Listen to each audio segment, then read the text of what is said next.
Jadi kata sunnah dalam bahasa Arab maknanya jalan. Tetapi dalam syariat, kata sunnah itu mengalami penyempitan makna.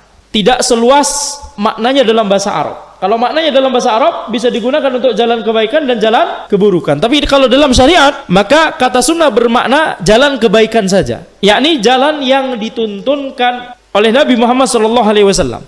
Itulah mengapa kita mengenal istilah sunnah Nabi Muhammad SAW, yakni tuntunan Nabi Muhammad SAW. Baik itu yang wajib hukumnya ataupun yang sunnah hukumnya, ya, baik itu yang berupa akidah, baik yang itu berupa fikih, baik yang itu berupa adab dan seterusnya. Baik yang itu berupa keyakinan, baik yang itu berupa perkataan, atau baik itu yang berupa perbuatan, baik yang itu berupa akhlak, itu semua adalah sunnah Nabi Muhammad SAW.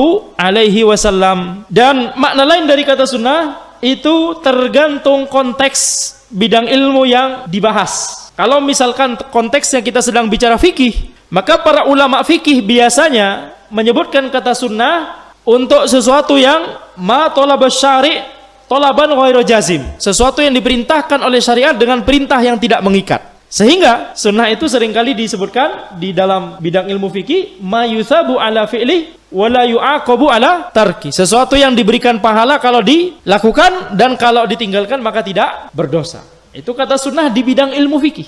Maka itu pengertian kata sunnah di bidang ilmu fikih. Jadi jangan dicampur antara ini dengan itu. Jadi kalau misalkan ada orang berkata sholat witir hukumnya sunnah, maka itu maknanya adalah kata sunnah di bidang ilmu fikih. Kemudian di bidang hadis, para ulama biasanya menyebutkan kata sunnah maknanya adalah ma'udhifa ila Nabi sallallahu alaihi wasallam min qaulin au fi'lin au takririn au sifah, sesuatu yang dinisbatkan kepada Nabi Muhammad sallallahu alaihi wasallam berupa perkataan atau perbuatan atau persetujuan atau ya sifat beliau, sifat akhlak beliau atau sifat fisik beliau. Nah, ini istilah sunnah di bidang ilmu hadis. Jadi kata sunnah di bidang ilmu hadis itu bisa kita anggap sebagai hampir sama dengan kata sunnah yang mau kita bahas sekarang. Karena mencakup semuanya, perkataan beliau, perbuatan beliau, persetujuan beliau dan sifat-sifat beliau.